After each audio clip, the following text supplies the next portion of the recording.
Alrighty. Sovereign Man. Is his name Simon Black, I believe? Yeah, Simon Black.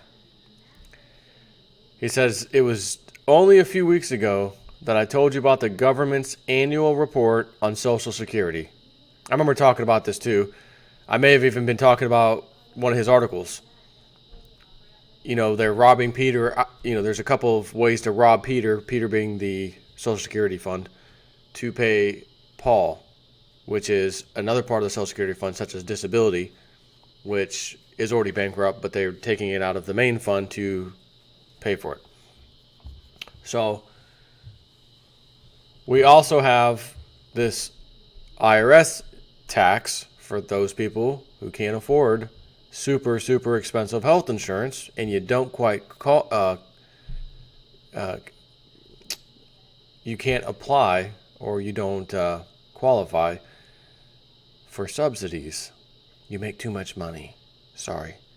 Okay, well then I'm just not going to get health insurance. Ooh, sorry. That is incorrect. The proper answer is you're going to get fined, i.e. taxed, by the IRS for each person in your family you are responsible for having them have health insurance.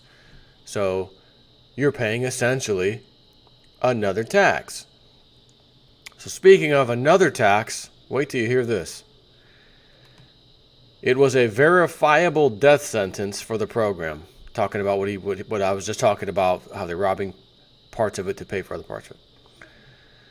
The Board of Trustees for Social Security, which includes the United States Treasury Secretary, wrote that major parts of the program have already run out of money, and the rest of the Social Security program will run out of money in the next decade. The entire thing, in other words. Amazing. Even Social Security knows that they're bankrupt and unable to keep their promises to taxpayers. I gotta pause this for a second because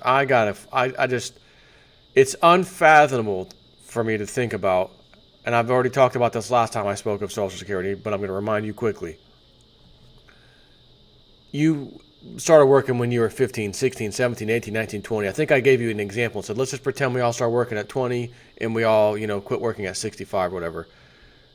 All those years you put in, every single year, week after week, day after day, you work, whatever.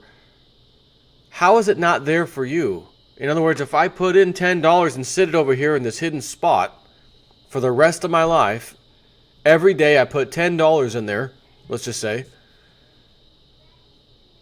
how can it not be there for me when I turn 62, 63, whatever the hell the age is, but be 70 by the time I'm up there, You got to be 80 now to collect unemployment. Well, that's funny. Everyone's dying off now from cancer in their 60s. What? In the future? Oh, I get it. You'll never have to pay it back. Gotcha. So I'm going to pause this to actually see. I just cannot fathom how there's no money there. The only reason there's no money there is because they've been spending it. Not because it's not there and it wasn't there on standby like it was supposed to be. So I'm going to see if I can find really quickly the stats. How is Social Security bankrupt when everyone's been putting in their whole life? Let's see if I can find something quick. I'll pause the video so you don't even have to wait. Well, I'm back. And aside from Forbes and some other sites that came up, I cannot find the answer I'm looking for at all. Not even close. How is this thing not funded? The one thing I found from Forbes, of all places, was that you and I paying into the fund right now, I'm 38 years old. I'm not collecting for, almost 30 years from now, a little less. No, so I said I'm not collecting, as if I'm actually going to collect it when I turn 65. But it said that the funds that you and I are putting into it right now, even though we're not collecting, are going to paying people who need it right now. So again, my question is, if that's the case, and those people who need it right now, it says you have to have worked 10 quarters, as they called it, or something. Not as in quarters per year, I think, but I didn't get into the details. It said something about 10 quarters or 10 years, something like that, for you to even be allowed to collect it. And then it's based on a certain percentage of the income you earned at that particular time on average or whatever. So I'm not sure how all of us working since we're fairly young till we retire, that there isn't, here's another example. You're working at a company, your business is doing very badly, you're behind on a lot of bills, you owe a bunch of, contractors some money, subcontractors, let's say,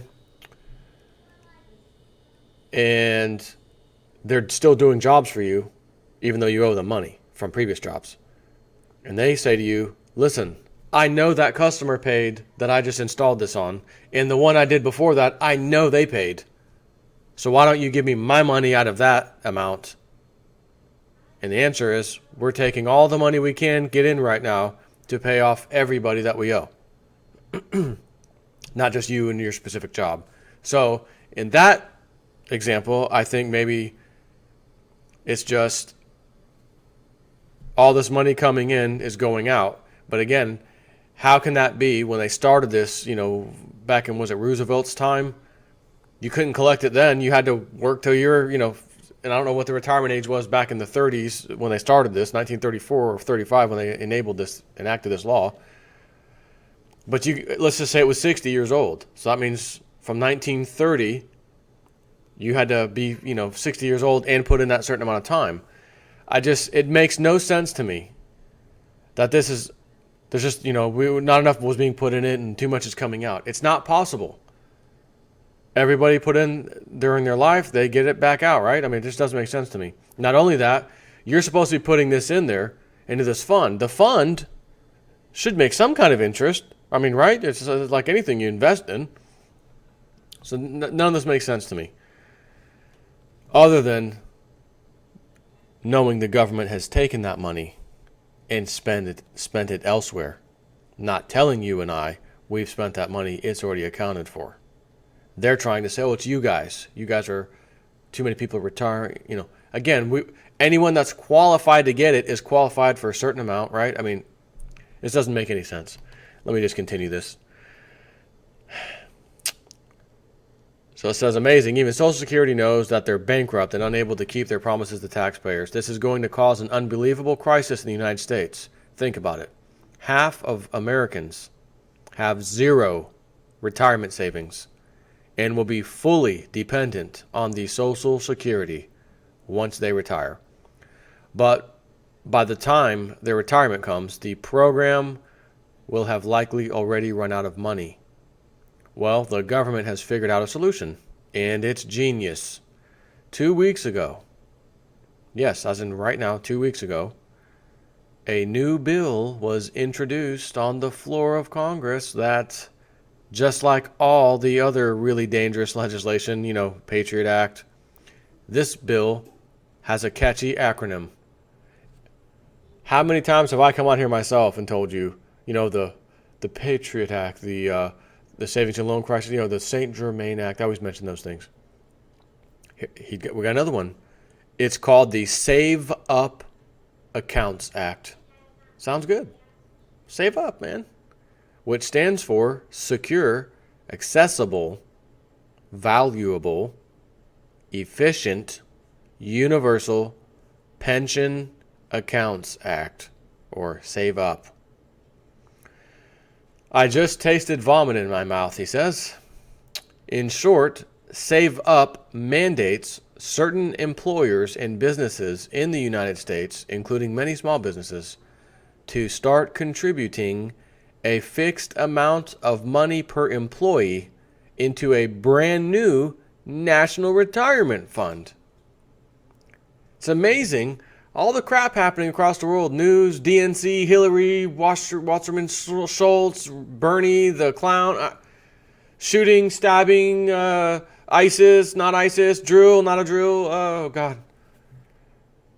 That this wasn't mainstream news.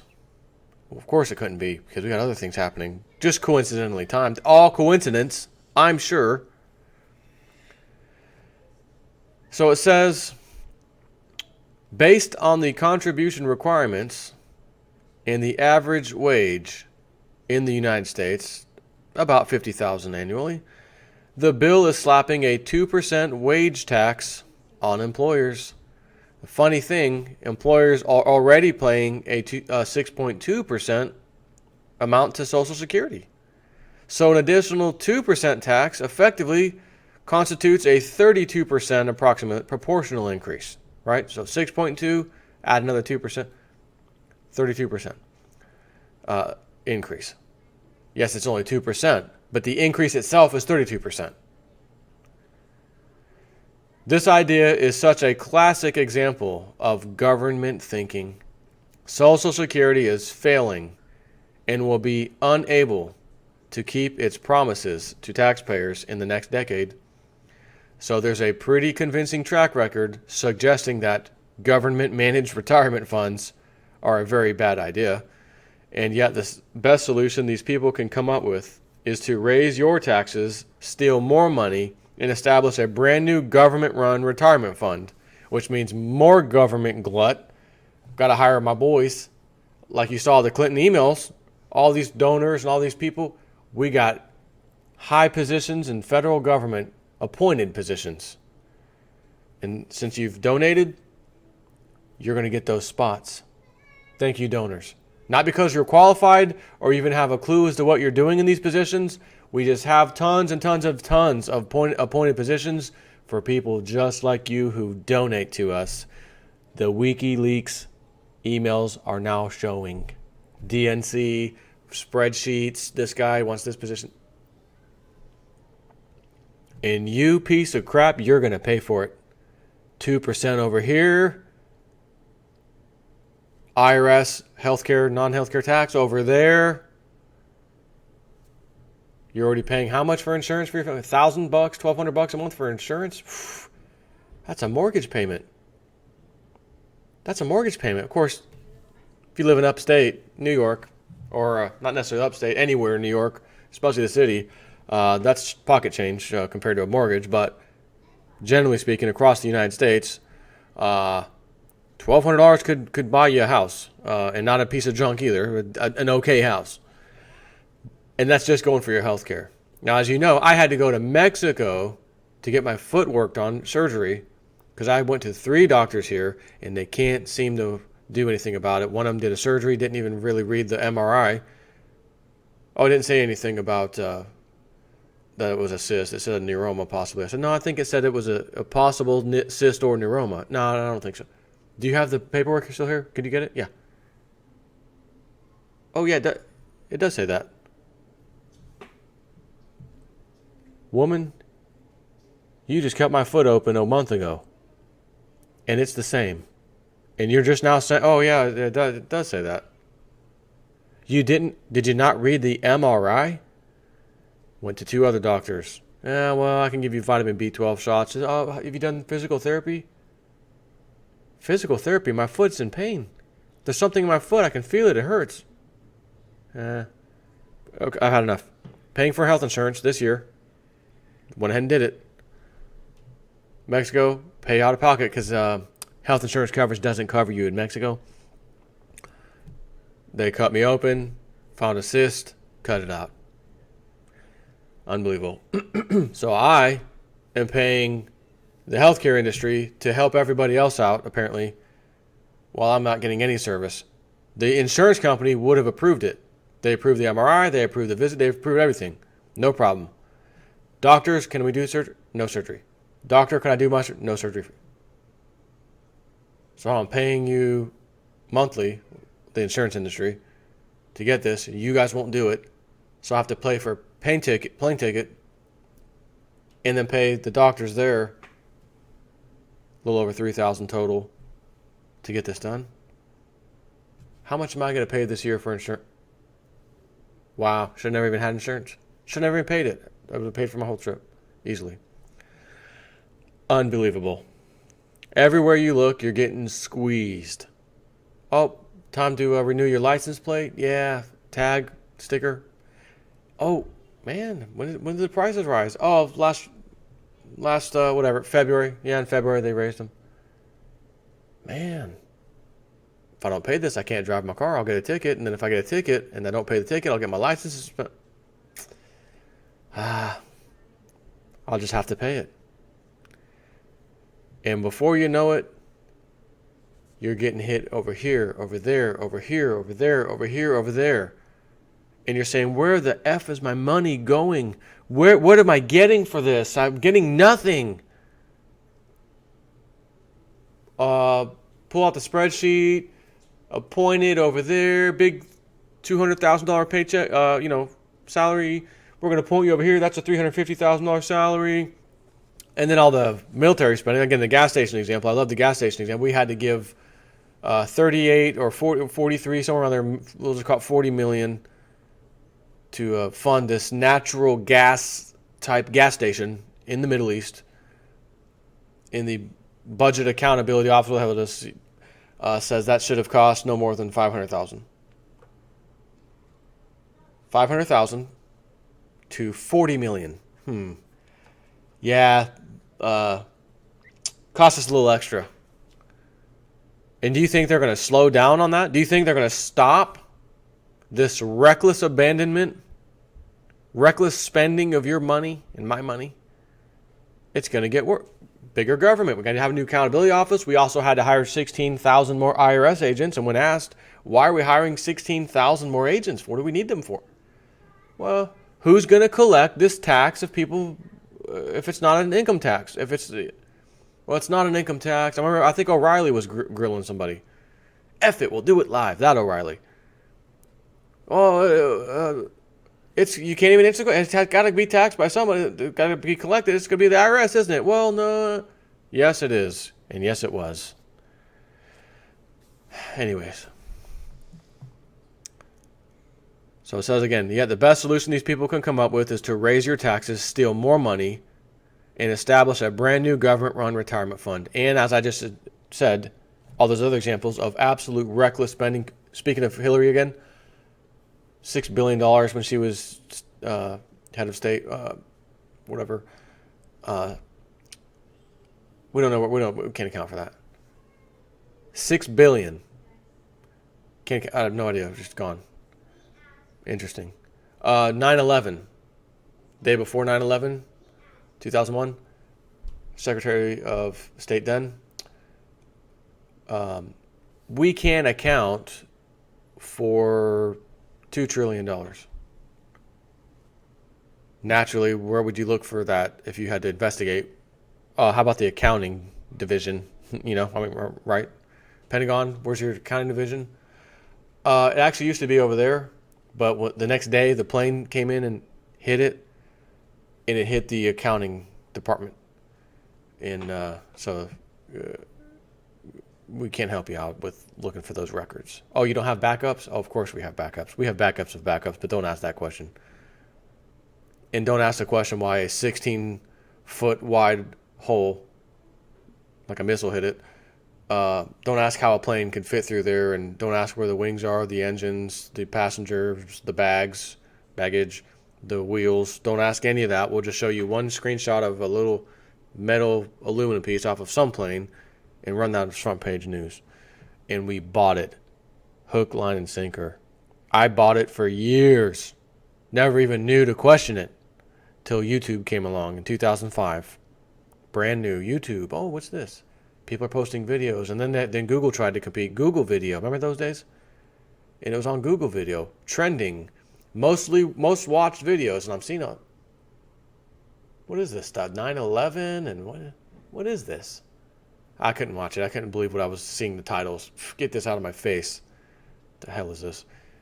Go over here, watch a video. On the side, up. Most watched video. 9/11. Okay. All right. God damn it, I'm going to do it. I'm going to watch one of these damn videos. I'm tired of this, seeing this everywhere. There's no way that the whole world's watching like this is some kind of trend. And it blew my freaking mind. It wasn't hearsay or someone heard it from a friend who... They showed all of the clips from mainstream media, all the sources that were available. And I left saying, oh my God, what does this mean? What am I watching? And that was the beginning of it. And now we have all these fake hoax shootings and events out of control. I'm going to try and not interject on something else again, on a rant. Their logic is unbelievable. If at first you don't succeed, keep trying the same loser tactics. Sadly, Save Up is not isolated. A similar bill was introduced in the U.S. Senate a few months ago. The Senate version aims to create a American savings account, i.e., another national retirement fund to be managed by the government. Then, of course, there's President Obama's MIRA. Remember those? The My IRA MIRA program, where workers contribute a portion of their paychecks to a retirement account managed by the federal government. And MIRA has already been launched. The Save Up bill, by the way, could also make it mandatory for a business to sign up all of its employees for a government MIRA account. The trend here is pretty clear. Social Security is rapidly running out of cash, and they're solving the problem by having American citizens and businesses essentially bail in the program with higher taxes and more contributions to government retirement funds.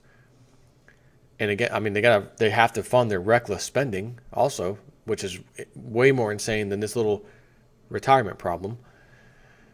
And this is just what's happening right now at a time when very few people are paying attention to the problem. Just Pokemon, income tax, retirement. I don't know. I'll deal with that later. I'm playing Pokemon right now. Get out of my way. Move. I'm playing Pokemon. Excuse me. Just imagine how much more they're going to steal once the looming Social Security bankruptcy becomes front page news in a few years. Right now, time is on your side. They're not going to unveil any hideous new program tomorrow morning. But there are two key lessons to take away here. Number one, it's imperative to consider these long-term bail-in implications and structure yourself accordingly. The more assets you keep with a bankrupt government's jurisdiction, the more likely you are to become a victim of future taxation and confiscation. Number two, you absolutely cannot depend on the government for your retirement. These programs are going broke. That is not a sensational statement. It is a direct representation of the facts as they have been laid out by the Treasury Secretary of the United States. Again, time is on your side. If you invest wisely, you can develop the skills to supplement your income in retirement. For example, how to generate extra income online and how to manage your finances to generate higher returns while taking less risk. Again, his site is sovereignman.com. Simon Black. This is why I have my silver. Oh, I think I'll sell it all. Oh, man, they knocked the price down. It was $20. They hit 21, back down 19. Oh, my gosh. Matter of fact, I haven't even looked at all today. Silver price, and I'm looking at the access market, but silver price, $19.54. $19.54. Ah, gosh, silver's not moving much. Oh, man. I should just sell it all. Sell all my silver and put it in a MIRA. It's government funded. Backed by the government anyway. It's not funded. No, on second thought, I think I'll keep it out of their dirty, rotten hands because, again, they have a huge track record, and it doesn't look good. Take care.